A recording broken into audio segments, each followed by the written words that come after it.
Bismillah, walhamdulillah, wassalatu wassalamu ala rasulillah wa ala alihi wa sahbihi wa mawalah. Ashhadu an la ilaha illallah wahdahu la syarika lah, wa ashhadu anna sayyidana Muhammadan abduhu wa rasuluh la nabiyya ba'dah.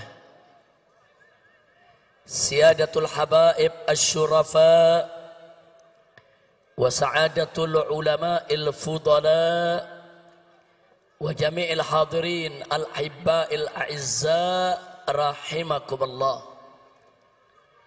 Fi hadhihi al-munasabati as-sa'idah wa bihadha al-ijtima' al-mubarak la ansa an usiyakum jami'an wa nafsi bitaqwallah wa bita'ati rasulillahi sallallahu alaihi wa alihi wa sahbihi wa sallam. فنسأل الله سبحانه وتعالى أن يهدينا إلى صراطه المستقيم ويجعلنا من المتقين ويدخلنا جنته جنة النعيم بحق سيد المرسلين والحمد لله رب العالمين. تقبل الله منا ومنكم فتقبل يا كريم. Kepada para habaib, para alim ulama, para kiai, kepada segenap kaum muslimin dan muslimat rahimakumullah, saya menyampaikan berjuta terima kasih dan penghargaan yang tinggi kepada semuanya atas kehadirannya pada acara peringatan Maulid Nabi besar Muhammad sallallahu alaihi wasallam. Semoga tidaklah Anda pulang dari tempat ini nanti kecuali dosa kita semua diampuni oleh Allah Subhanahu wa taala. Kesalahan kita dimaafkan. Kemudian urusan kita semua dimudahkan dan kita semua dijadikan sebagai orang-orang yang salihin. Amin ya rabbal alamin. Ahibba'il kiram, Nabi yang kita peringati maulidnya pada malam hari ini adalah seorang manusia yang memiliki akhlak yang sangat agung. Keagungan akhlak beliau dipersaksikan langsung oleh Allah Subhanahu wa taala melalui firman-Nya. Wallahu Subhanahu wa taala qala fi akhlaqi nabiyhi sayyidina Muhammadin sallallahu alaihi wasallam wa innaka la'ala khuluqin azim. Sesungguhnya engkau wahai Rasul, sesungguhnya engkau wahai Nabi, la'ala, betul-betul, sungguh-sungguh berada di atas khuluqin azim, akhlak yang agung. Artinya Nabi alaihi salatu wassalam memiliki akhlak yang sempurna, akhlak yang sangat mulia, akhlak yang teramat agung. Itulah Nabi kita Sayyiduna Muhammad sallallahu alaihi wasallam. Untuk menggambarkan keagungan akhlak Nabi, saudara, kita tidak akan pernah mampu untuk memaparkannya secara tuntas. 1 jam ceramah tidak akan pernah cukup. 1 tahun pun kita jelaskan tidak akan pernah habis. Seumur hidup kita sekalipun tidak akan pernah ada kesudahannya untuk menggambarkan kesempurnaan keagungan akhlak Nabi Muhammad sallallahu alaihi wasallam. Kenapa? Saking sempurnanya, saking agungnya.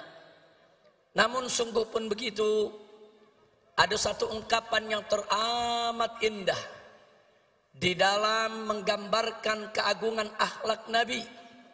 kalimat tersebut diucapkan oleh istri Nabi tercinta Sayyidatuna Aisyah radhiyallahu taala anha. Tatkala beliau ditanya oleh seorang tabi'in, "Ya ummal mukminin, wahai ibu orang yang beriman, kaifa kana khuluqun Nabi sallallahu alaihi wasallam?" Bagaimana sih sebetulnya akhlak Nabi?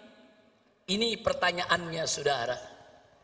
Lalu apa dijawab oleh Sayyidatuna Aisyah As-Siddiqah binti Siddiq radhiyallahu taala anhuma? Beliau menjawab dengan kalimat yang singkat, padat, ringkas, jelas, menunjukkan kecerdasannya di dalam memilih kata, saudara. Di mana beliau katakan, "Kana khuluquhul Qur'an." Akhlak Nabi adalah Al-Quran. Itu aja jawaban Siti Aisyah. Siti Aisyah nggak bicara panjang lebar, saudara. Siti Aisyah nggak repot-repot mengungkapkan dengan aneka ragam untayan kalimat. Beliau cukup mengatakan pada saat ditanya, bagaimana sebetulnya akhlak Nabi? Beliau menjawab, akhlak Nabi adalah Al-Quran. Artinya, saudara, kalau kita ingin bicara akhlak Nabi, kemana Al-Quran menuntun, kesanalah Nabi kita berjalan, saudara. Bagaimana Al-Quran itu mengatur, itulah yang dilakukan oleh Nabi, saudara. Dan bagaimana Al-Quran itu menentukan jalan hidup, begitulah jalan hidup Nabi kita Sayyiduna Muhammad sallallahu alaihi wasallam. Al-Quranul Karim mewajibkan aneka ragam kewajiban. Demi Allah, tak satu pun kewajiban pernah ditinggalkan oleh Nabi alaihi salatu wassalam. Al-Quranul Karim mengharamkan aneka ragam di Muhammad sallallahu alaihi wasallam.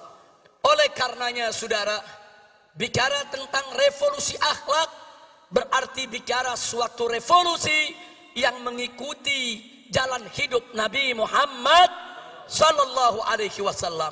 Bicara tentang revolusi akhlak berarti bicara tentang satu revolusi yang berdiri tegak di atas Al-Quran dan sunnah Nabi kita Sayyiduna Muhammad sallallahu alaihi wa alihi wa sahbihi wasallam. Nah, kenapa pada kesempatan ini kita mengingatkan tentang revolusi akhlak, saudara? Sebab Nabi kita tidaklah diutus kecuali untuk menyempurnakan akhlak. Nabi yang bersabda dalam satu hadisnya, au kama qala Nabi sallallahu alaihi wasallam, "Innama bu'ithu li utammima makarimal akhlak." Innama dalam bahasa Arab adatun min adawatil hasr, yaitu suatu kata yang biasa digunakan untuk pembatasan, saudara. Innama kalau diterjemahkan dalam bahasa Indonesia, sesungguhnya hanya. Sesungguhnya hanya. Jadi kalau Nabi mengatakan innama bu'ithu, sesungguhnya aku ini diutus hanya. Hanya untuk apa? Liutammima makarimal akhlak, untuk menyempurnakan kemuliaan akhlak.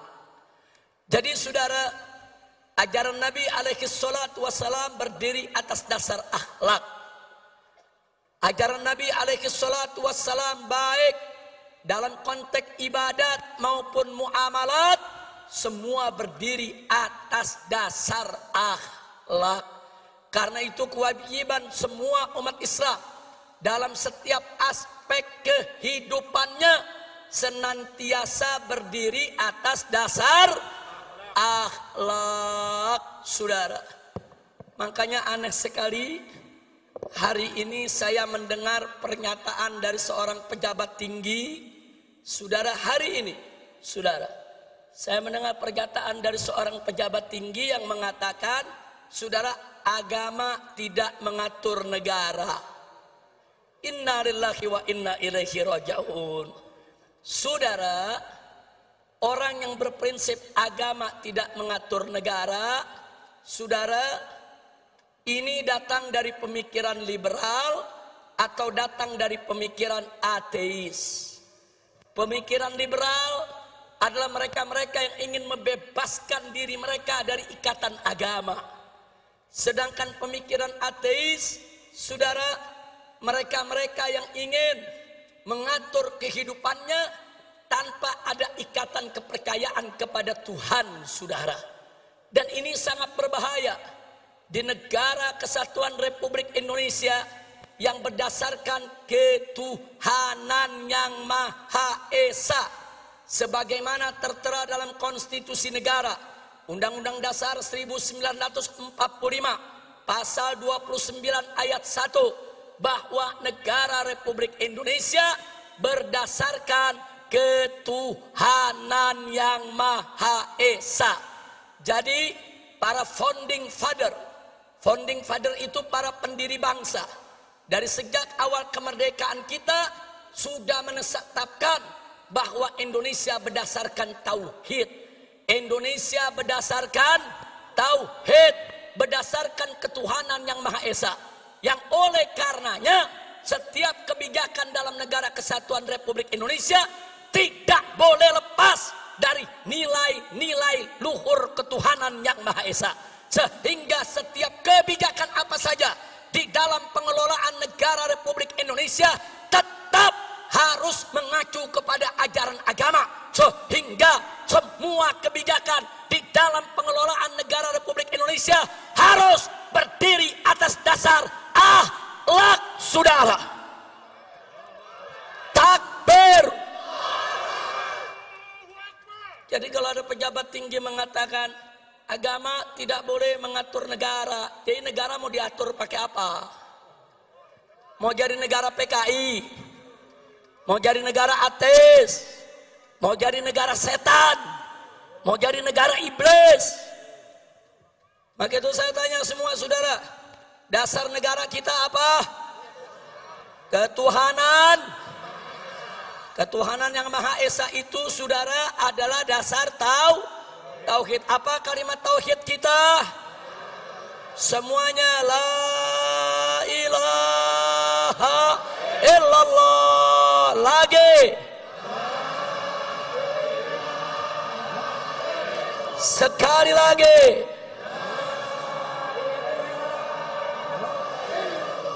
Takbir. Nah, jadi kita mau ingatkan dari mulai presiden dan para menterinya sampai pejabat yang di bawah, ingat, Indonesia adalah negara tauhid.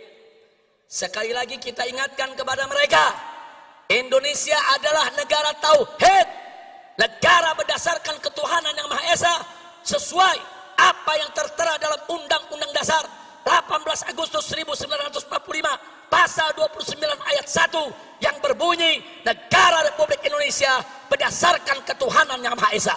Jadi kalau kalian ingin menyingkirkan ajaran agama, ingin menyingkirkan aturan agama, ingin menyingkirkan ajaran Islam dari pengelolaan negara, berarti kalian ingin mengangkangi konstitusi, ingin menghancurkan negara ini, dan ingin menghancurkan dasar negara. Betul? Maka itu saya mau tanya, siap jaga ketuhanan yang Maha Esa? Siap jaga negara Republik Indonesia? Takbir. Jadi saya ingatkan kepada semua ya ikhwan, saya nggak peduli siapapun orangnya saudara, mau presiden, mau menteri, mau para jenderal TNI dan Polri, hati-hati kalian. Kalau kalian ingin menyingkirkan ajaran agama dalam pengelolaan negara Republik Indonesia, berarti kalian ingin melawan agama, kalian menantang agama. Demi Allah, kami tidak akan mundur walaupun selangkah, saudara. Takbir. Takbir. Takbir. Nah baiklah, jadi saya mau garis bawahi, ucapan agama tidak boleh ngatur negara, itu ucapan nggak punya akhlak, nggak punya akhlak. Betul? Betul? Pemimpin ngebohong melulu, punya akhlak gak? Punya akhlak gak? Nggak punya akhlak. Nggak punya. Pemimpin ingkar janji melulu. Punya akhlak gak? Punya akhlak gak? Punya akhlak gak? Habaib ulama dikriminalisasi hanya karena tidak sejalan dengan penguasa. Punya akhlak gak? Kriminalisasi ulama punya akhlak gak? Ayo jawab yang kompak, punya akhlak gak? Ulama dicaci maki, dihina-hina oleh buzzer. Tapi buzzernya nggak ditangkap-tangkap. Punya akhlak gak? Punya akhlak gak? Punya akhlak gak? Ulama yang nggak salah dicari-cari kesalahan. Nggak ada salahnya aja dicari-cari kesalahan. Apalagi kalau ada salah.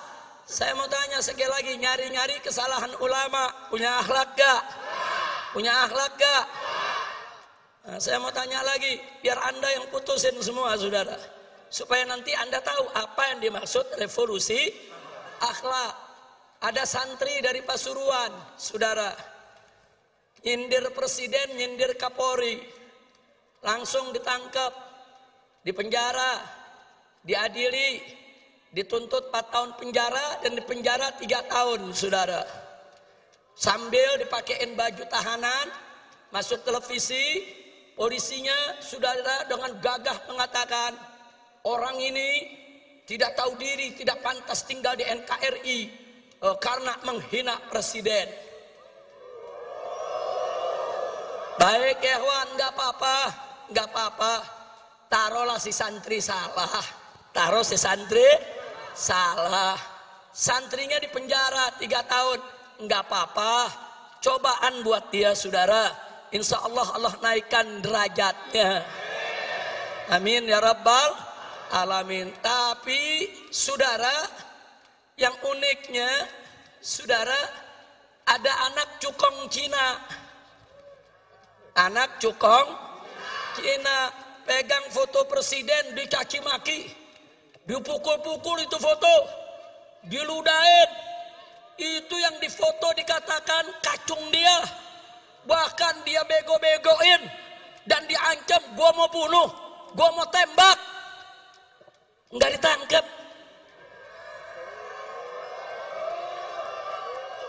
Saya tanya, punya akhlak gak? Ini negara, saudara, yang mimpin. Coba lihat, giliran santri penjara 3 tahun, giliran anak cukong Cina dibebasin.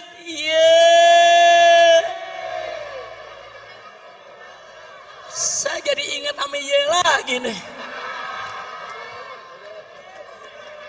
Saya tanya, kacau gak? Kacau gak? Santri nyindir presiden penjara 3 tahun. Anak cukong Cina hina presiden, ngancem bunuh presiden, dibebasin.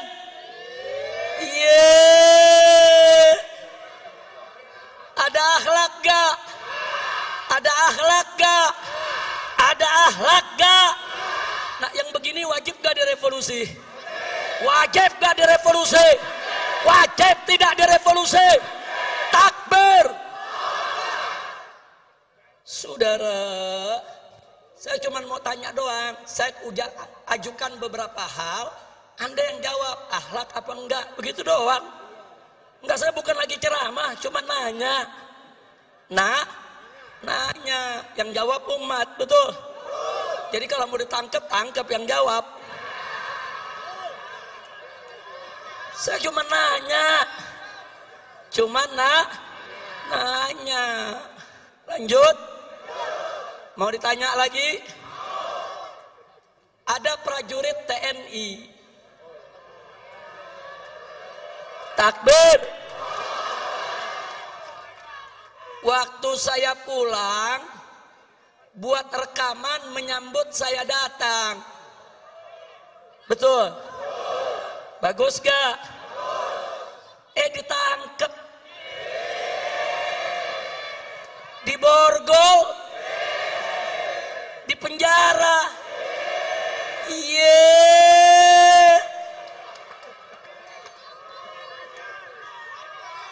Baik, katanya melanggar melanggar disiplin militer. Iye. Katanya tidak sesuai Sabta Marga. Iye. Unyil. Saya kenapa di sini jadi ingat unyil lagi ya? Udah lama lupa Beb. Udah 3 tahun setengah nggak ceramah. Ingat unyil, ingat ye. Lanjut. Perhatikan baik-baik. Seorang prajurit TNI menyambut kepulangan seorang Habib di Borgol, ditangkap di penjara. Yang menarik, cukong Cina lagi. Cukong Cina, saudara, digotong-gotong, dibopong-bopong sama prajurit-prajurit Brimob. Digotong-gotong. Ini Cina pakai nama Datuk Tahir. Yeay. Jadi orang kalau dengar namanya kan nggak tahu dia Cina. Datuk Tahir dari Mayapada, saudara. Ini cukong Cina digotong-gotong, dibombong-bombong, rame-rame oleh para prajurit Brimob. Nggak ada masalah, saudara. Lalu kenapa ada prajurit TNI sekedar mengucapkan selamat datang kok harus ditahan? Kurang ajar. Betul? Betul? Maka itu saya mau tanya, itu yang begitu-begitu ada akhlak gak? Ada akhlak gak? Prajurit TNI cinta sama Habib, bagus gak? Ditahan. Saya tanya, ada akhlak gak? Ada akhlak gak? Cukong Cina digotong-gotong sama prajurit Brimob, berakhlak tidak? Berakhlak tidak? Giliran cukong dibopong-bopong, saudara, dianggap nggak melanggar disiplin. Tapi giliran ada prajurit TNI cinta sama ulama, langsung main pegang, main tahan, main borgol. Kurang ajar, tidak punya akhlak. Betul? Betul? Betul? Lanjut. Lanjut. Ada lonte hina Habib.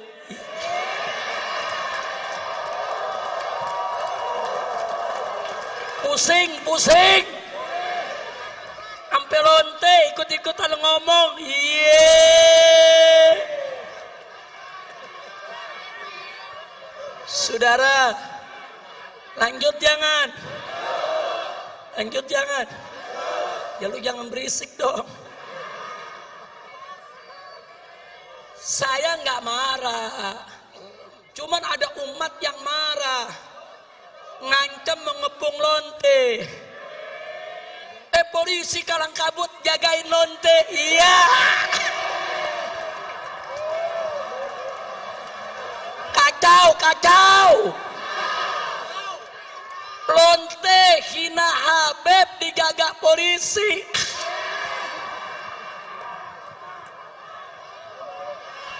Kacau tidak? Musinya lonte yang hina Habib, hina ulama, tangkap, bukan dijagain. Polisi jawab, tapi ada ancaman Habib, maka lu tangkap. Betul? Ditangkap enggak? Dijagain. Jangan-jangan minta jatah kali.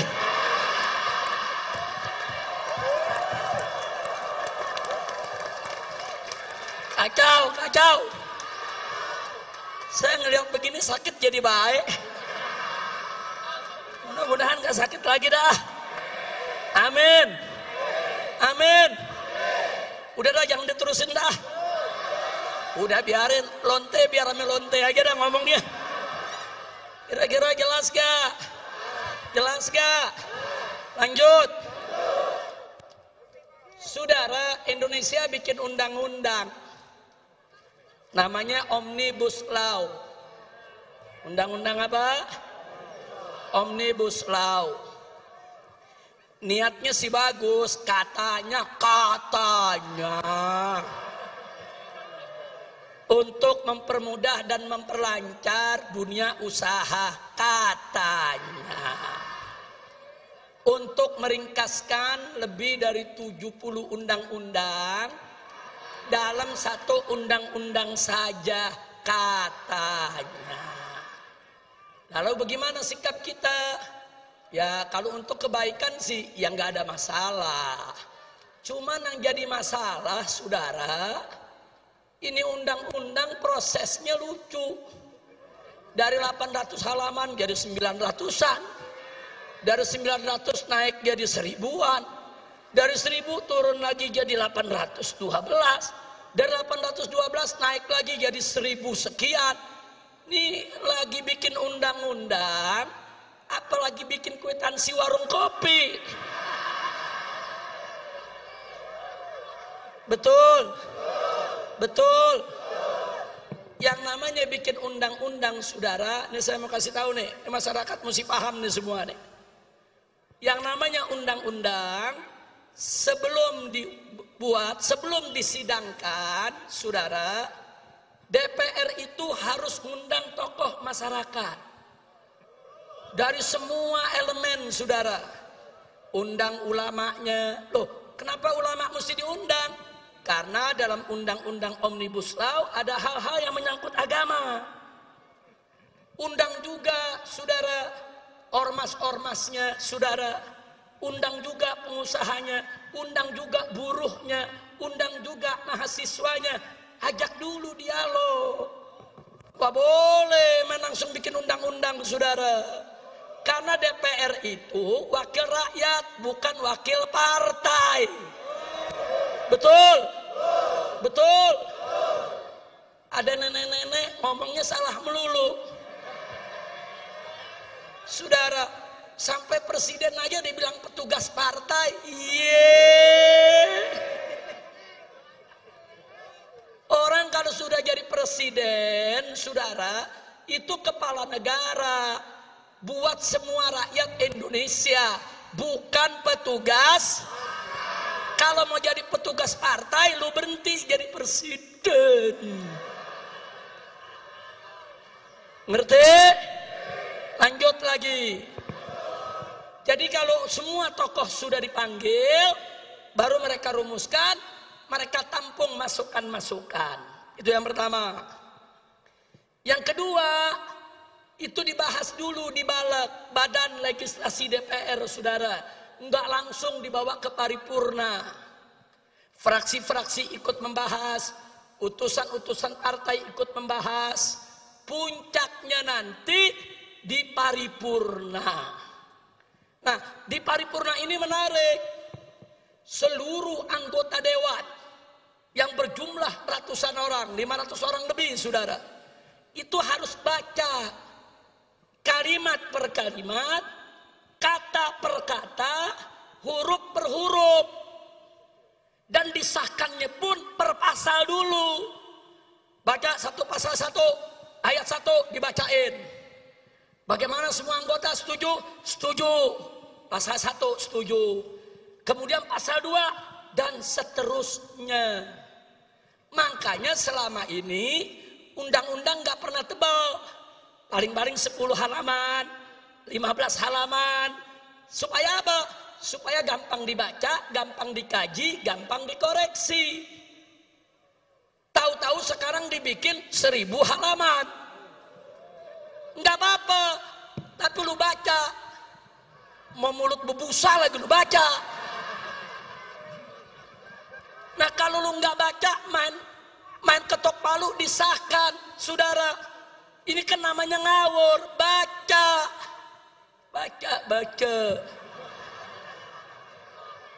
Ada yang jawab, Habib, kalau dibaca 1000 halaman bisa berhari-hari baru selesai.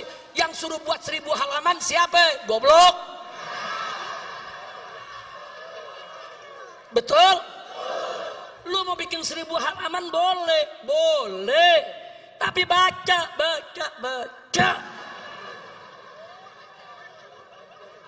Mau tuh mata sampai belekan lagi lu baca. Betul? Lo kenapa? Ini undang-undang.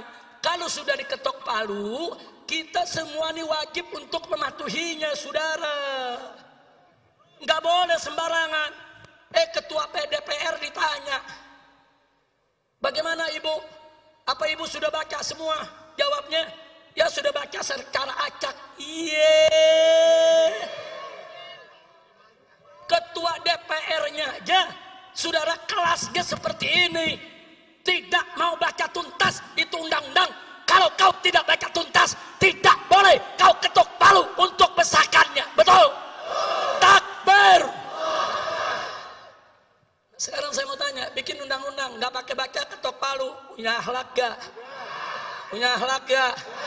Punya akhlak gak? Nggak punya akhlak, saudara. Jadi sekarang ini kita sedang krisis akhlak.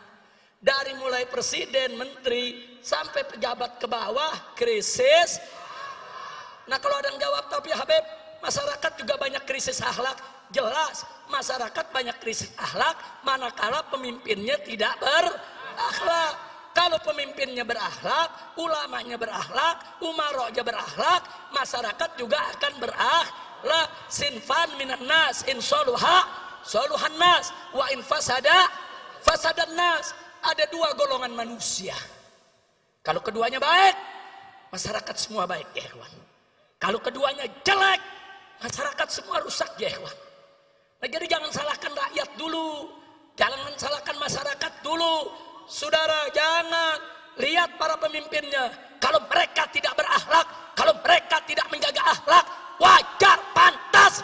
Kalau yang di bawah akhirnya banyak lagi yang tidak memandang akhlak. Betul? Betul? Nah, gitu saya mau tanya, kalau sudah krisis akhlak begini, berarti revolusi akhlak penting tidak? Perlu tidak? Setuju?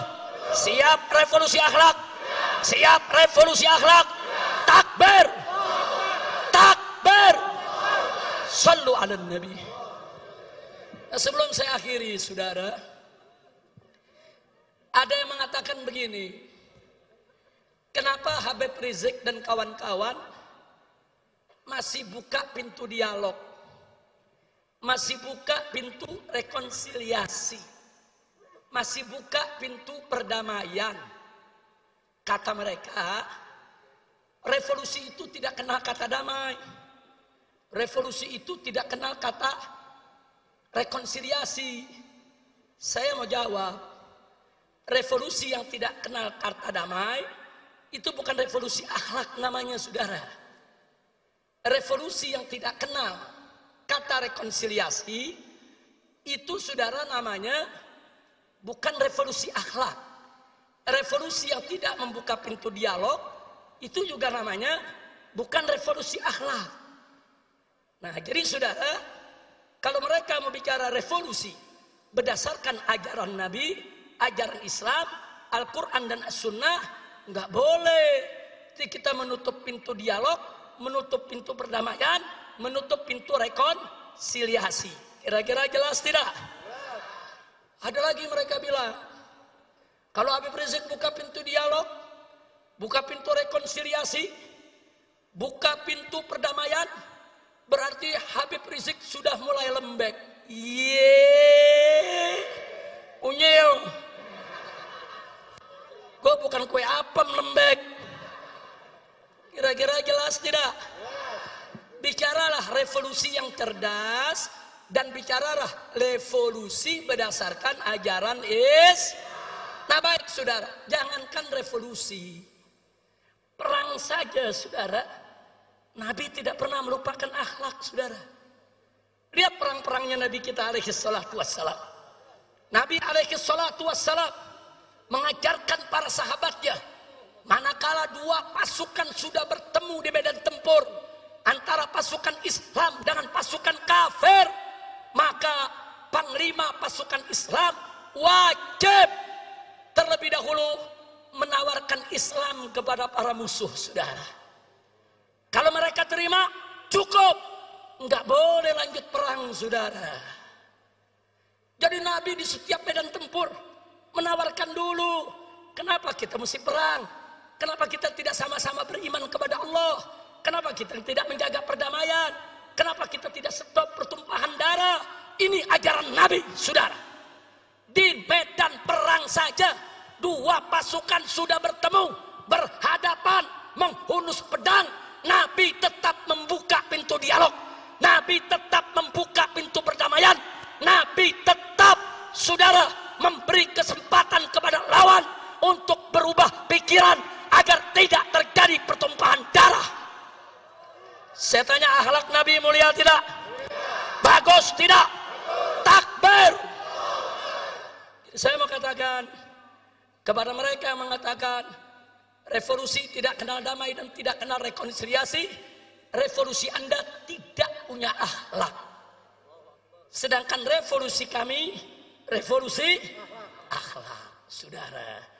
Nah, tapi jangan lupa, di medan perang, kalau Nabi sudah dialog, Nabi menawarkan perdamaian, tapi musuh nggak mau damai.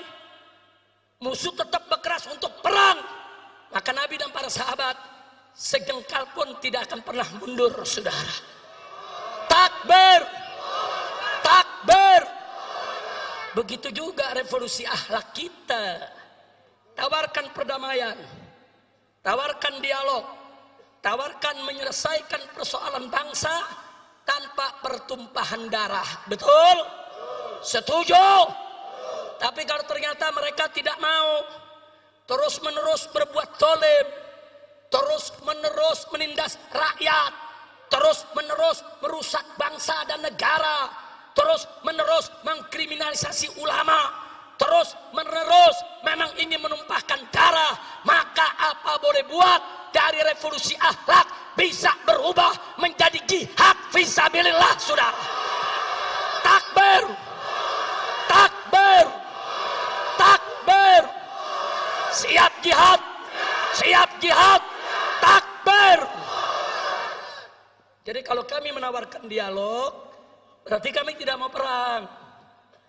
Kalau kami menawarkan rekonsiliasi, berarti kami nggak mau pertumpahan darah, betul? Kalau kami menawarkan perdamaian, berarti kami tidak mau kerusakan. Tapi ingat, tidak ada kata damai dengan kezoliman. Berarti kalau orang zolim mau damai, lu stop kezolimannya, betul? Kalau nggak di stop kezolimannya, ada damai tidak? Ada damai tidak? Haram kita berdamai dengan kezaliman, saudara. Kira-kira jelas tidak? Paham semua? Maka itu saya mau tanya, malam ini ngerti tidak revolusi akhlak? Ngerti tidak revolusi akhlak? Jadi kalau revolusi akhlak menawarkan lebih dulu dialog, bagus tidak? Menawarkan lebih dulu perdamaian, bagus tidak? Menawarkan lebih dulu rekonsiliasi, bagus tidak? Bagus tidak? Tapi tidak ada kata damai dengan kezaliman, betul? Siapa zalim ingin berdamai, stop dulu kezalimannya, betul?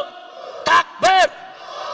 Tapi kalau sudah ditawarkan kedamaian, ditawarkan dialog, ditawarkan rekonsiliasi, mereka ternyata congkak, angkuh, sombong, merasa paling besar, merasa paling kuat. Demi Allah, habaib ulama dan umat Islam tidak akan pernah mundur jihad untuk melawan kezaliman, saudara. Takbir. Sallu ala nabi. Nah, maka itu saudara, akhirnya saya kabarkan, insya Allah setelah nanti saya istirahat beberapa hari agar kondisi betul-betul fit, saudara, saya dengan pengurus DPP FPI akan keliling Indonesia. Kita akan datangi setiap provinsi, kita ajak semua umat, dan kita akan melakukan koordinasi dan konsolidasi untuk revolusi akhlak. Setuju tidak? Setuju tidak? Jadi jangan coba-coba ada pihak yang menghalangi tabligh akbar kami, yang menghalangi yaitu daripada konsolidasi kami. Karena kali ini kami tidak akan pernah tolerir siapapun yang coba-coba menghalangi tabligh dan pengajian umat Islam. Betul? Betul? Siap jaga tabligh akbar, siap bela tabligh akbar, siap jaga pesantren para kiai, siap jaga majelis-majelis para habaib. Takbir.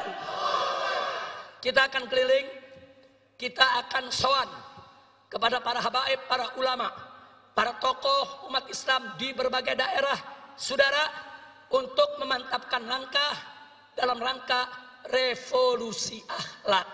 Karena kita tidak bisa melakukan revolusi akhlak, saudara, kalau tidak mendapat dukungan para habaib, para ulama, para kiai, dan umat Islam di berbagai daerah. Itu yang pertama. Yang kedua, jangan pernah berpikir revolusi akhlak kita memakai senjata untuk perang. Tidak. Saya katakan sekali lagi tidak.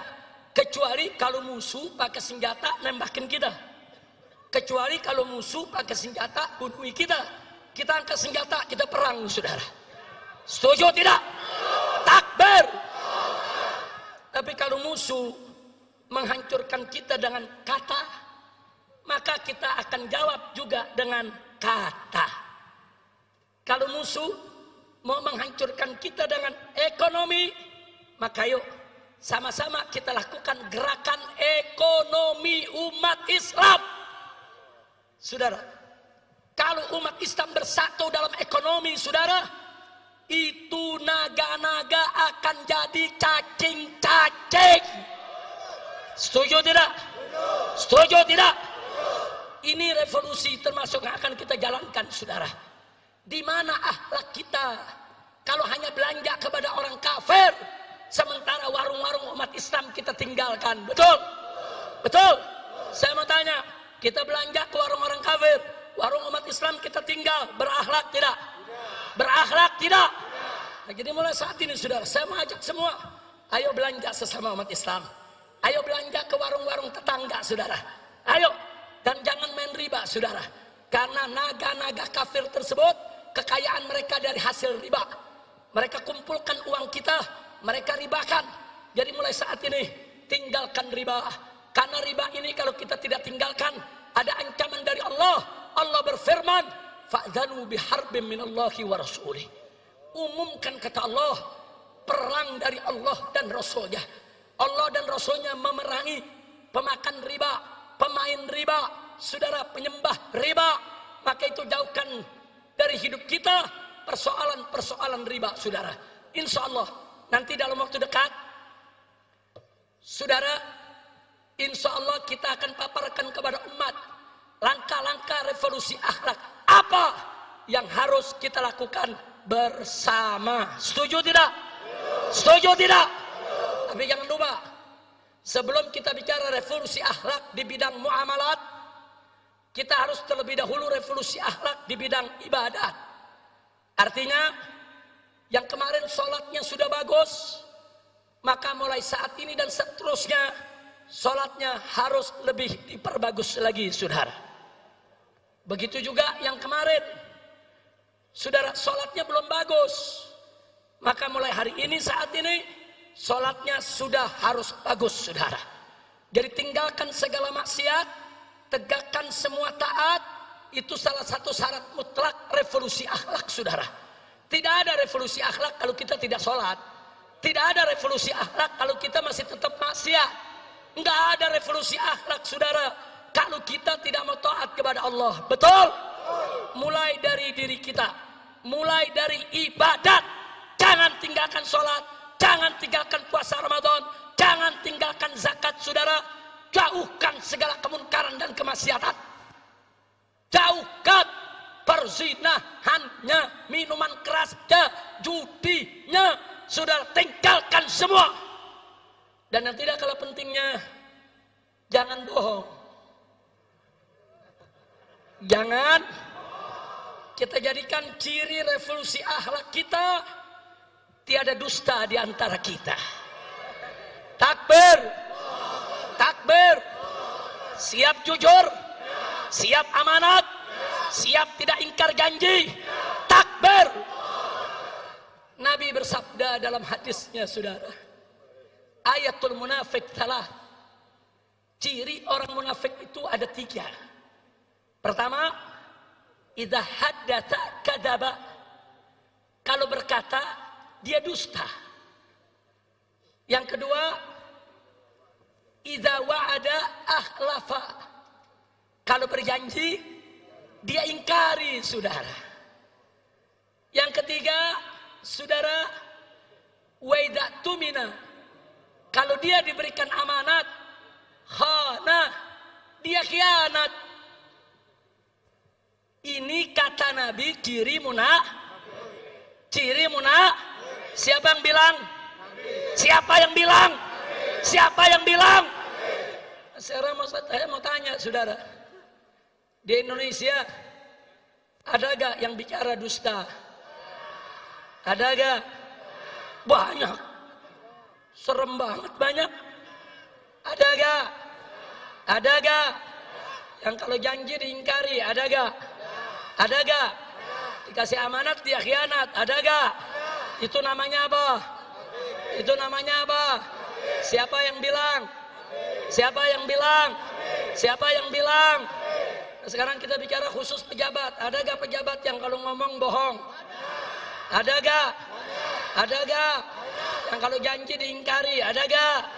Kalau dikasih amanat khianat, ada gak? Itu namanya apa? Itu namanya apa? Siapa yang bilang? Siapa yang bilang? Siapa yang bilang? Ada yang tersinggung gak? Ya kalau udah tersinggung sama Nabi sudah.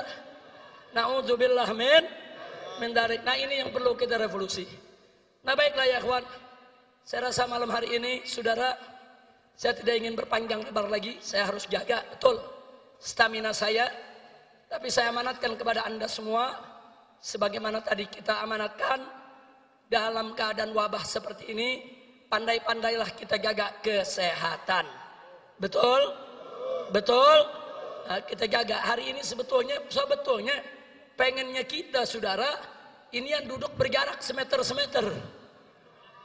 Panitia jawab, boro-boro yang duduk, Habib aja dapat tempat duduk susah. Sebetulnya pengennya duduk 1 meter. Tapi saya tanya, ada lagi yang jawab jamaah, boro-boro semeter Beb, ini duduk pantat sebelah.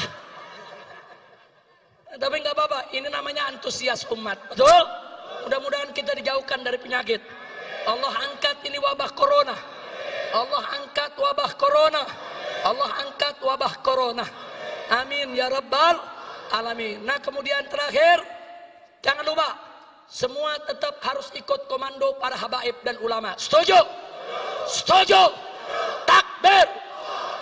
Maaf saudara, pemerintah saat ini banyak ingkar janji, banyak berkata bohong, dan banyak melakukan khianat terhadap amanat. Betul? Bahkan maaf, DPR RI tidak terkecuali. Mereka tidak lagi mewakili rakyat, tapi mereka lebih banyak mewakili oligarki para konglomerat. Betul? Betul? Maka itu sekarang kesian nasib bangsa Indonesia, saudara. Kesian, pemerintah tidak peduli lagi pada rakyatnya. DPR tidak peduli lagi pada rakyatnya. Tapi jangan khawatir, habaib dan ulama tidak akan pernah meninggalkan umat, saudara. Betul? Siap ikut habaib, siap ikut ulama. Takbir. Dan catat baik-baik, saudara. Sebelum NKRI lahir, sebelum negara ini merdeka, saudara, para habaib, para ulama, para kiai, para santri, merekalah yang bahu-membahu melawan para penjajah, saudara. Sekali lagi, saat itu tentara belum ada, polisi belum lahir, saudara. Tapi para kiai, para habaib, para pesantren dengan setia menjaga rakyat, menjaga umat, membela bangsa, membela negara, mengusir penjajah sehingga kita merdeka, saudara. Tahu-tahu sekarang ada bangsa sendiri yang mau jajah kita. Tentara Belanda, tentara Inggris, saudara, tentara Jepang diusir sama rakyat karena menindas. Betul? Betul? Apalagi Londo Ireng. Tahu Londo Ireng? Tahu Londo Ireng? Belanda hitam. Belanda. Saya mau tanya saudara, sama Belanda aja kita nggak takut, sama Londo Ireng takut gak? Takut gak? Maka itu sekali lagi, siap sekali lagi kita merebut kemerdekaan? Siap sekali lagi kita merebut kemerdekaan? Jadi kalau pemerintah tidak bertobat, DPR tidak bertobat, tidak mau diajak revolusi akhlak, sudah saatnya umat akan melakukan jihad untuk kembali memerdekakan Indonesia, saudara. Takbir. Takbir.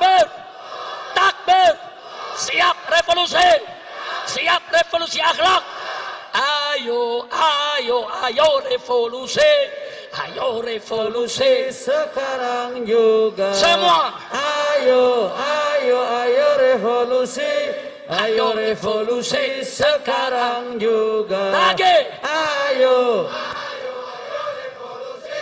ayo revolusi sekarang juga. Dipercepat. Ayo, ayo, ayo revolusi. Ayo revolusi sekarang juga.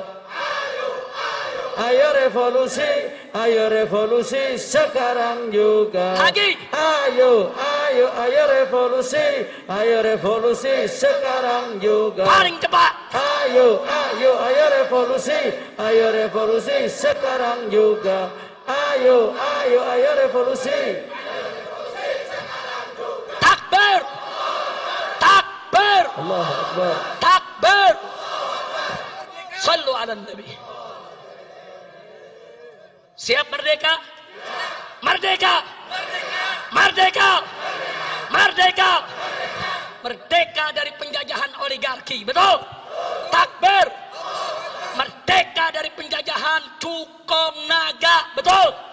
Betul? Betul? Takbir. Merdeka dari londo ireng. Betul? Takbir. Sallu ala Nabi. Cukup sampai di sini. Hus. Lu lanjut. Ntar gue pingsan di sini. Cebong mana nyanyi. Habib nggak boleh pingsan di mimbar, betul? Kalau pingsan di mimbar, cebong bahagia. Besok bazar rame. Habib Rizik dapat laknat pingsan di mimbar. Iya. Depan cebong nggak boleh kelihatan lemah, betul? Betul? Ya udah sekarang saya tanya semua, siap jujur? Siap amanat? Betul? Siap sholat? Siap puasa? Siap zakat? Siap tinggal maksiat? Betul? Betul? Anak muda, angkat tangan anak muda. Siap nggak pacaran? Siap kawin? Betul. Kawin boleh, pacaran jangan. Betul? Betul? Anak muda, angkat tangan anak muda. Siap tidak pacaran? Betul? Siap kawin? Takbir. Pokoknya segala maksiat kita tinggal. Betul?